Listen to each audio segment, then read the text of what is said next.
ಸ್ವಾಮಿ ಶರಣಂ ಸ್ವಾಮಿಯೇ ಶರಣಮಯ್ಯಪ್ಪ. ಎಲ್ಲರಿಗೂ ನಮಸ್ಕಾರ. ನಮ್ಮ ರಥದ ಇವತ್ತು 44ನೇ ದಿನ. ನಮ್ಮ ಸಂಕಲ್ಪದ ದೇವಸ್ಥಾನ ಇವತ್ತು 14ನೇ ದೇವಸ್ಥಾನ ಆಗಿದೆ. ಯಾವ ದೇವಸ್ಥಾನ ಅಂದ್ರೆ ಶ್ರೀ ಶಾಂತಿಮೂರ್ತಿ ಅಯ್ಯಪ್ಪ ಸ್ವಾಮಿ ದೇವಸ್ಥಾನ, ಗಂಗೋಡ್ನಲ್ಲಿ, ಲಕ್ಷ್ಮೀಪುರ ಪೋಸ್ಟ್.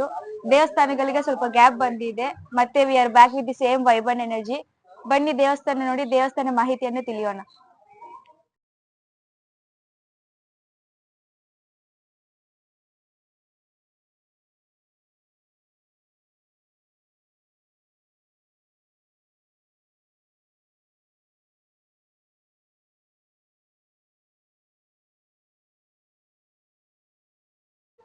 ಸ್ವಾಮಿ ಶರಣಂ. ನಾವು 41 ದಿವಸ 41 ದೇವಸ್ಥಾನ ಭೇಟಿ ಮಾಡ್ತಿದೀವಿ. ಸೊ ಇದು ನಮ್ದು 14ನೇ ದೇವಸ್ಥಾನ ಆಗಿದೆ. ಈ ದೇವಸ್ಥಾನದ ಮಾಹಿತಿ ತಿಳಿಸ್ಕೊಡಿ ಸರ್. ಈ ದೇವಸ್ಥಾನ ಮಾಹಿತಿ ತಿಳಿಬೇಕು ಅಂತಂದ್ರೆ, ನಾವು 18ನೇ ವರ್ಷ ರಥ ಮಾಡಿದ್ವಿ. ಆ ರಥ ಮಾಡಿದ್ಮೇಲೆ ನಾನು ಈ ಸ್ವಾಮಿನ ತಗೊಂಬಂದು 18ನೇ ವರ್ಷಕ್ಕೆ ಆನೆ ಮೇಲೆ ಅಂಬಾರಿ ಕರ್ಸ್ಬಿಟ್ಟು ಈ ಸ್ವಾಮಿನ ಬೇರೆ ಕಡೆ ಕೊಡ್ಬೇಕು ಅಂತ ನಾನು ಮಾಡಿದೆ. ಈ ಸ್ವಾಮಿನ 40 ರಥ ಮಾಡುವಾಗೆ ಆನೆ ಸಿಕ್ತು, ಆನೆ ಸಿಗ್ಲಿಲ್ಲ. ಅಂಬಾರಿ ರೆಡಿ ಮಾಡಿ ಆನೆ ಸಿಗ್ಲಿಲ್ಲ ನನಗೆ. ಹಂಗಾಗಿ ಮುತ್ತಿನ ಪಲ್ಲಕ್ಕಲ್ಲಿ 40 ರಥ ಮಾಡಿ ಮೆರವಣಿಗೆ ಮಾಡಿದೆ. ಆ ಸ್ವಾಮಿಗಳು ಬಂದವರೆಲ್ಲಾನು 5,000 ಜನಕ್ಕೆ ಅನುದಾನ ಮಾಡಿಸಿದ್ದೆ ಆ ದಿನ. ಅವತ್ತು ಆ ದಿನ ಈ ಸ್ವಾಮಿ ನಗುಮುಖ ನೋಡಿ ನಮ್ಮಬೇಕು ಅಂತೇಳಿ ಎಲ್ಲರೂ ತಗೊಂಡೋಗಿ 48 ಶಂಕಾತಿ ಬದಕ ಯಾರು ತಂದ್ಕೊಡ್ಲಿಲ್ಲ ನಮ್ಗೆ. ಎಲ್ಲೋಗಿದ್ರೆ ಗೊತ್ತಿಲ್ಲ ಸ್ವಾಮಿ. ಆಮೇಲೆ ಬಂದು 40 ಶಂಕಾತಿ ದಿವಸ ಬರ್ಬೇಕಾದ್ರೆ ಯಾರೋ ಒಬ್ರು ಸ್ವಾಮಿಗಳು ನಮ್ಮನ್ನ ಕೇಳಿದ್ರು, ಈ ಸ್ವಾಮಿ ಯಾರು ತಗೊಂಡಿದ್ರು ಅಂತ. ಸ್ವಾಮಿ ತಂದಿದ್ದೆಲ್ಲ ಬಂದಿದ್ದು ಸ್ವಾಮಿ ಹೆಂಗೆ ನಮ್ ಗುಸಾಮ್ಗಳು ತರ್ಬೇಕಾದ್ರೆ ನಾನ್ ಬರ್ತೀನಿ ಕರ್ಕೊಂಬ ಅಂತ ಅವ್ರನ್ನ ಕರ್ಕೊಂಬಂದೆ.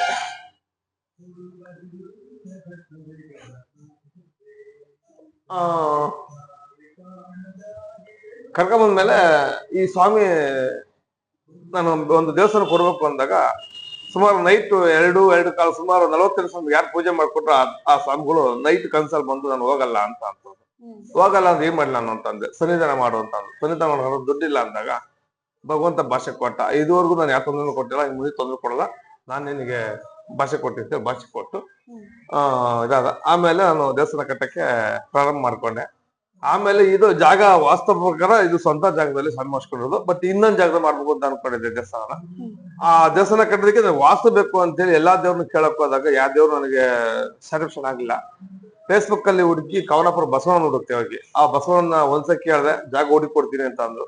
ಆಮೇಲೆ 2ನೇ ಸಲ ಕೇಳ್ದೆ, ಇಂಥ ದಿವಸ ಬರ್ತೀನಿ ಅಂತ ಅಂದ್ರು. 3ನೇ ಸಲ ಕೇಳಿದ್ಕೆ ಸ್ವಾಮಿ ಬಂದ್ರು. ಅವಾಗ ಜಾಗ ತೋರ್ಸ್ಬೇಕ ಬಸವಣ್ಣನಿಗೆ ಅಂದ್ರು. ಇಲ್ಲ ಅವರೇ ಹುಡ್ಕೊಂಡು ಹೋಗ್ತಾರೆ ಅಂತ ಹೇಳಿ ಆ ಬಸವಣ್ಣ ಅಲ್ಲಿ ನಿಂತ್ಕೊಂಡು ನೋಡಿದ್ರು. ಆ ಜಾಗದಲ್ಲಿ ಅಲ್ಲಿ ಸ್ಯಾಟಿಸ್ಫ್ಯಾಕ್ಷನ್ ಆಗಿಲ್ಲ. ಇಲ್ಲಿ ಕಸ ಕಡ್ಡಿ ಎಲ್ಲಾ ತುಂಬಿತ್ತು.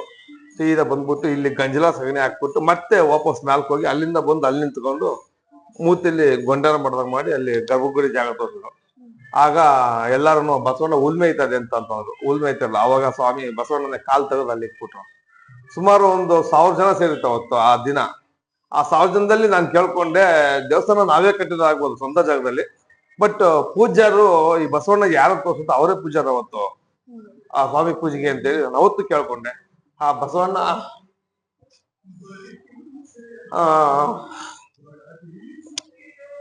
ನನ್ನ ಇದನ್ನ ಕರ್ಕೊಂಡು ಹೋಗಿ ನನ್ನ ಬೆನ್ನಿನ ಕಾಲಿಕ್ಕೆ ಇವನೇ ಪೂಜಾರ ಅಂತ ಹೇಳಿ ತೋರಿಸಿದ್ರು. ಅಲ್ಲಿಂದ ಈಚೆಗೆ ನಾನು ಅವತ್ ನೈಟ್ ಮತ್ತೆ ಒಂದು ಪುಟ್ಟ ಬಾಲಕ ಬಂದು ನನಗೆ ಒಂದು ಕೈಗೆ ಕಡ್ಗ ಕೊಟ್ಬಿಟ್ಟು, ಇವತ್ತು ದೀಕ್ಷೆ ತಗೊಂಡು ನಾನು ಸೇವೆ ಮಾಡೋದು ನಾನು ಇದ್ದೀನಿ ಅಂತ ಹೇಳ್ಬಿಟ್ಟು ಅವತ್ತು ಭಾಷೆ ಕೊಟ್ಬಿಟ್ಟೋದ್ರು. ಅಲ್ಲಿಂದ ಈಚೆಗೆ ನಾನು ಸ್ವಾಮಿ ಕನ್ಸಲ್ಲಿ ಮನ್ಸಲ್ಲಿ ಬಂದು ನೆಲಗೊಂಡು ಇಲ್ಲಿ ಸ್ವಂತ ಜಾಗದಲ್ಲಿ ಸ್ವಂತ ಮಾಡಿಸ್ಕೊಂಡಿರೋ ಸ್ವಾಮಿ. ಇದು ಟ್ರಸ್ಟ್ ಅಲ್ಲ ಜಾಗ, ಇದು ಎಲ್ಲಾ ದೇವಸ್ಥಾನ ಟ್ರಸ್ಟ್ ಆಗಿ ನಡೀತಾವೆ. ಇದು ದೇವಸ್ಥಾನ ಟ್ರಸ್ಟ್ ಅಲ್ಲ, ಏಕಾಂಗಿ ನಡೆಸ್ತಾ ಇರೋದು ಸ್ವಾಮಿ. ಇದಕ್ಕೆ ನಾವು ನಮ್ಮ ಫ್ಯಾಮಿಲಿ ದೊಡ್ಡ ಫ್ಯಾಮಿಲಿ ನಮ್ದು, ಬಟ್ ಆದ್ರೆ ನನ್ಗೆ ಯಾರು ಇಲ್ಲ. ಯಾವಾಗ ನಿರ್ಮಿಸಿರೋದು ದೇವಸ್ಥಾನ? ಇದು ಮೇ 24ರಲ್ಲಿ 18-19 ಓಪನ್ ಆಗಿದ್ದು. ಪೂಜೆ ಮಾಡಿದ ದಿವಸನೇ ಆ ಡೇಟ್ ಫಿಕ್ಸ್ ಮಾಡಿದೆ. ಅದೇ ಡೇಟ್ಗೆ ದೇವಸ್ಥಾನ ಪ್ರತಿಷ್ಠಾಪನೆ ಆಯ್ತು. ಬಟ್ ಬಹಳ ತುಂಬಾ ಕಷ್ಟನೇ ಕೊಟ್ರು ಭಗವಂತ. ಬಟ್ ಆದ್ರೆ ಕೈ ಬಿಡದ ಕಾಪಾಡ್ಕೊಂಡ್ರೆ ಇವತ್ತು ಸುಮಾರು ಜನ ಇಲ್ಲಿ ಬಂದಿದ್ದಾರೆ. ಮಕ್ಕಳಾಗಿದ್ರು ಬಂದಿದ್ದಾರೆ. ಬುಧವಾರ ಶನಿವಾರ ಹೂವು ಆಗುತ್ತೆ, ಇಲ್ಲಿ ಪ್ರಸಾದ ಕೊಡ್ತಾರೆ. ಮಕ್ಕಳಾಗಿದ್ದಾವೆ, ಮದುವೆ ಸೆಟ್ ಆಗಿದ್ದಾವೆ. ಅವ್ರು ಏನ್ ಅನ್ಕೊಂಡಿರ್ತಾರೆ ಅವ್ರ ಕೆಲಸ ನೆರವೇರಿಸ್ಕೊಳ್ಳೋದು 100ಕ್ಕೆ 99% ನಾನ್ ಗ್ಯಾರಂಟಿ ಕೊಡ್ತೀನಿ. ಆಮೇಲೆ ಅವ್ರು ಯಾರೇ ಬರ್ಲಿ, ಮಂಗಳತ್ರ ಎಷ್ಟು ಕಾಸು ಹಾಕಿದ್ರೆ ಏನ್ ಹಾಕಿದ್ರೆ ಮತ್ತೊಂದು ಮಗಳು ನಾನು ಏನ್ ಮಾಡಕ್ ಹೋಗಲ್ಲ. ಯಾಕಂದ್ರೆ ನನ್ನ ಸ್ವಾಮಿ ಸಾಕಷ್ಟು ಕೊಟ್ಟಿದ್ದಾನೆ, ಇಲ್ಲ ಅಂತಲ್ಲ. ಹಂಗಾಗಿ ಆ ಭಗವಂತನೇ ನನ್ನ ಒಂದು ಅಂಗಾಂಗದಲ್ಲಿ ಅವನು ಉಳ್ಕೊಂಡು ಈ ಸನ್ನಿಧಾನ ಆಗೋಯ್ತು. ಸುಮಾರು ಜನ ಬರ್ತಾರೆ. ಒಂದು ಪುಟ್ಟ ಬಾಲಕ ಬಂದ್ರು ನಿಮ್ಗೆ ಯಾವ ತರ ಪೂಜೆ ಮಾಡ್ಕೊಂಡು ಅದೇ ತರ ಪೂಜೆ ಮಾಡ್ಕೊಡೋದು. ಯಾಕಂದ್ರೆ ಅವ್ನು ಯಾವ ರೂಪದಲ್ಲಿ ಬರ್ತಾನೋ ನನಗೆ ಗೊತ್ತಿಲ್ಲ. ಹಂಗಾಗಿ ನನ್ನ ಗುರುಗಳು ಈಶ್ವರ ಸ್ವಾಮೀಜಿ ಅಂತ ಹೇಳ್ಬಿಟ್ಟು ಅವರು ಶ್ರೀಮಂತ ಪೂಜಾರು. ಅವ್ರ ಕಡೆ ನಾನು ಈ ಇದೆಲ್ಲ ಪೂಜೆ ಪುರಸ್ಕಾರ ಕಲ್ತು ನನಗೇನು ಅರಿವಿಲ್ದೆ ಇದೊಂದು ಸನ್ನಿಧಾನ ಆಗೋಯ್ತು. ಬಟ್ ಎಲ್ಲದಕ್ಕೂ ದಾರಿ ದೀಪ ಅವನೇ ನನಗೆ. ಇಲ್ಲ ಪ್ರಸಾದ ಅನ್ನದಾನ ಏನಾದ್ರು ವ್ಯವಸ್ಥೆ? ಪ್ರಸಾದ ಅನ್ನದಾನ ಅಮಾಸೆ ಪೌರ್ಣಮಿಗೆ ವಿಶೇಷ ಅನ್ನಾನ ಅಭಿಷೇಕ ಅನ್ನಾನ ಇರ್ತಾವತ್ತು ಕಂಪಲ್ಸರಿ. ಅಮಾಸೆ ಹುಣ್ಣಿಮೆಗೆ ಅನ್ನಾನ ಇದ್ದೇ ಇರುತ್ತೆ. ಬಟ್ ಭಕ್ತರು ಮಾಡಿಸ್ತಾ ಹೋಗ್ಲಿ ಸನ್ನಿಧಿ ಕಡೆಯಿಂದ 20 kg ರೈಸ್ ಮಾತು ಕಂಟೆನ್ಸ್ ಆಗುತ್ತೆ. 1 hour ಖಾಲಿ ಆಗುತ್ತೆ. ಬರೀ ಹುಣ್ಣಿಮೆ ಅನಿವಾರ್ಸರಿ ಈ 41 ಈಗ 40 ಸ್ವಾಮಿಗಳು ಇಡ್ಮಿಡಿ ಕಡೆ ಹೋಗ್ತಾರಲ್ಲ ಅವಾಗ ಅಂದಾಜು ಕಂಪಲ್ಸರಿ.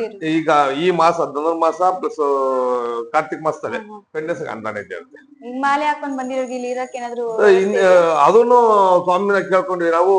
ಈ ತರ ದೇವಸ್ಥಾನ ಅನ್ಕೊಂಡಿರಲಿಲ್ಲ. ಸುಮ್ಮನೆ ಸಿಂಪಲ್ ಆಗಿ ಒಂದು ಚಿಕ್ಕದ ಮಾಡೋಣ 1 5 ಲಕ್ಷಕ್ಕೆ ಅಂತ ಪ್ರೋಸೆಸ್ ಮಾಡಿದೆ. ಇದು ಆಯವಾಗ ಹಿಂಗೆ ಬಂದ್ಬಿಡ್ತು. ಇದೇ ತರ ಮಾಡಿದೆ.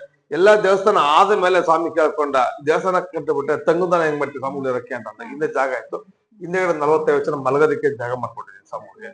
ಆಮೇಲೆ ಜಾಗ ಅಷ್ಟೇ ಅಲ್ಲ, ಪಾತ್ರೆ ಸಾಮಾನು ಸಹ ಸನ್ನಿಧಿವೇ ಇದಾವೆ. ಅವ್ರು ಬಂದ್ರೆ ಸಿಲಿಂಡರ್ ಒಂದು ರೇಷನ್ ಅಂತ ಅನ್ಕೊಂಡದ್ ಅಷ್ಟೇನೆ. ನೀರಿನ ವ್ಯವಸ್ಥೆ, ಒಂದು ಬಾತ್ರೂಮ್ಗಾಗಿರ್ಬೋದು, ಸ್ನಾನಕ್ಕಾಗಿರ್ಬೋದು ಎಲ್ಲ ವ್ಯವಸ್ಥೆ ಇದೆ. ಎಷ್ಟೋ ಜನ ಸ್ವಾಮಿಗಳು ಬರ್ತಾರೆ, ಡೈಲಿ ಸ್ನಾನ ಮಾಡ್ಕೊಂಡು ಹೋಗ್ತಾರೆ, ಶರಣಕ್ಕೆ ಹೋಗ್ತಾರೆ.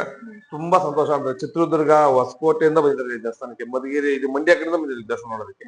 ಯಾಕಂದ್ರೆ ಈಗ ಗೂಗಲ್ ಅಲ್ಲಿ ಎಂಟ್ರಿ ಆಗೋದ್ರಿಂದ ಗೂಗಲ್ ಮ್ಯಾಪ್ ಹಾಕೊಂಡು ಹುಡುಕೊಂಬಂದು ದೇವಸ್ಥಾನ ಹೋಗ್ಬಿಟ್ಟು ಹೋಗ್ತಾರೆ. ಆಮೇಲೆ ಇನ್ನೊಂದು ವಿಶೇಷ ಏನಪ್ಪಾ ಅಂತಂದ್ರೆ ಈ ಸ್ವಾಮಿ ಏನ್ ಕೂತಿದ್ದಾನೋ ಮ್ಯಾಗಡೆ ಶಬರಿಮಲೆಯಲ್ಲಿ ಸನ್ನಿಧಾನ ಕೂತಿದ್ದಾನ ಎರಡು ಒಂದೇ ಸೇಮ್ ಟು ಸೇಮ್. ಇದು ಇಷ್ಟು ನಾನು ಹೇಳ್ಬೋದು. ಬಟ್ ನನಗೇನು ಗೊತ್ತಿಲ್ಲ, ಎಲ್ಲ ಯತ್ನಿಸಿ. ಈ ದೇವಸ್ಥಾನ 360 ಖಂಡಿತ 360 ಓಪನ್ ಇರುತ್ತೆ. ನಾನು ಬೆಳಗ್ಗೆ 5:30 ಓಪನ್ ಆದ್ರೆ 10 ಗಂಟೆ ತನಕ ದೇವಸ್ಥಾನ ಇರ್ತೀನಿ. 10 ಗಂಟೆ ಮೇಲೆ ನಾನು ಆಫೀಸ್ ಕೊಡೋದು. ನಾನು ಎಲೆಕ್ಟ್ರಿಕ್ ಕಾಂಟ್ರಾಕ್ಟ್ ವರ್ಕ್ ಮಾಡೋದು, ಬಿಲ್ಡಿಂಗ್ ವರ್ಕ್ ಇರುತ್ತೆ. ಹಾಗಾಗಿ ನೈಟ್ 6 ಗಂಟೆ ಓಪನ್ ಆದ್ರೆ 8 ಗಂಟೆ ತನಕ ಇರ್ತೀನಿ. 8 ಗಂಟೆಗೆ ಸ್ವಾಮಿನ ಅರಿವಸನ ಬಳಸ್ಬಿಟ್ಟು ಆಮೇಲೆ ಗುರುವಾರ ನೈಟ್ 9 ಗಂಟೆ ತನಕ ಇರುತ್ತೆ. ಯಾಕಂದ್ರೆ ರಾಘವೇಂದ್ರ ಮಠಕ್ಕೆ ಹೋಗೋರೆಲ್ಲ ಜಾಸ್ತಿ ಜನ ಬರ್ತಾರೆ. ವಿಶೇಷ ಪೂಜೆಗಳು ನಡೆಯುತ್ತೆ ಸ್ವಾಮಿಯಲ್ಲಿ?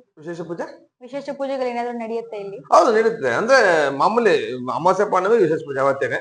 ಅವತ್ತು ಸ್ವಾಮಿಗೆ ಇದು ಅಭಿಷೇಕ, ಅಲಂಕಾರ, ಆಮೇಲೆ ಅಂದಾನ ಇರುತ್ತೆ. ಬಹಳ ಚೆನ್ನಾಗಿರುತ್ತೆ ಒಟ್ಟಿನಲ್ಲಿ. ಇನ್ನು ಸದ್ಯ ಮಧ್ಯೆ ಕಾರ್ಯಕ್ರಮ ಮಾಡಲ್ಲ, ಯಾಕಂದ್ರೆ ಒಂದು ಬ್ರಹ್ಮಚಾರಿ ಅಂತ ಹೇಳಿ ಅದನ್ನ ಸ್ಟಾಪ್ ಮಾಡ್ತಿದ್ದೀನಿ, ಯಾವ ಮಾಡ್ತಾ ಇಲ್ಲ. ಬಟ್ ಈಗ ಬರ್ತಡೇ ಆಗ್ಬೋದು, ಮತ್ತೊಂದಾಗ್ಬೋದು, ಮಗನಾಗ್ಬೋದು, ಇಲ್ಲೆಲ್ಲ ಬಂದು ಬಹಳ ಹೇಳ್ತಾರೆ. ಈ ಹೋದ್ ಸರಿ ಒಂದು 85 ಯಾತ್ರೆ ಹೋಗಿತ್ತು ಇಲ್ಲಿಂದ. ಈ ಸರಿ ಆಗ್ಲೂ 100 ಯಾತ್ರೆ ದಾಟ್ಬಿಟ್ಟಿದೆ ಈ ಸರಿ. ತುಂಬಾ ಕೋಡ್ ಆಗ್ತಾ ಇದೆ. ಬಟ್ ಚೆನ್ನಾಗಿದೆ. ಈಗ ನಿನ್ನೆಯಿಂದ ಕಂಟಿನ್ಯೂಸ್ ಆಗಿ ಇಡ್ಬಿಟ್ಟಿದೆ. ಮೊನ್ನೆ 16ನೇ ತಾರೀಕು, ನವೆಂಬರ್ 16ನೇ ತಾರೀಕು ಸುಮಾರು ಒಂದು 100 ಜನಕ್ಕೆ ಇಡ್ಬಿಡಿ ಕಟ್ಟಿದ್ವಿ. ಇಡ್ಮುಡಿ ಮತ್ತೆ ಮಾಲೆ ಅದನ್ನ ಹಾಕೋದು, ತೆಗಿಯೋದು ಪ್ರತಿಯೊಂದು ಇದೆ. ಆಮೇಲೆ ಮೊನ್ನೆ 18ನೇ ತಾರೀಕು ಒಂದು 100 ಜನಕ್ಕೆ ಇಡ್ಮುಡಿ ಆಯ್ತು. ಈ ತರ ಬಹಳ ಒಂದು ಜೀವನ ನಡೀತಾ ಇದೆ. ಎಲ್ಲದಕ್ಕೂ ಅಪ್ಪನೇ ಸೂತ್ರಧಾರಿ ಅನ್ಕೊಂತೀನಿ. ನಾನು ಬರೀ ಪಾತ್ರಧಾರಿ ಅಷ್ಟೇ, ನಂದೇನಿಲ್ಲ ಇದರಲ್ಲಿ. ಸ್ವಾಮಿಗಳು ತಿಳಿಸಿದ ಪ್ರಕಾರ ಈ ದೇವಸ್ಥಾನ ಮಾಹಿತಿ ತುಂಬಾ ಚೆನ್ನಾಗಿದೆ. ಅವ್ರು ಹೇಳ್ತಾ ತುಂಬಾ ಎಮೋಷನ್ ಆಗ್ಬಿಟ್ರು. ಅಲ್ಲೇ ಗೊತ್ತಾಗ್ತಿದೆ ಎಷ್ಟು ಇಂಪಾರ್ಟೆಂಟ್ ಇದೆ ಅವ್ರಿಗೆ ಅಂತ. ನೀವು ಸಹ ದೇವಸ್ಥಾನಕ್ಕೆ ಬನ್ನಿ, ದೇವರ ಅನುಗ್ರಹವನ್ನು ಪಡೆಯಿರಿ. ಎಲ್ಲರಿಗೂ ಒಳ್ಳೇದಾಗ್ಲಿ. ಸ್ವಾಮಿ ಶರಣಂ, ಸ್ವಾಮಿಯೇ ಶರಣಮಯ್ಯಪ್ಪ.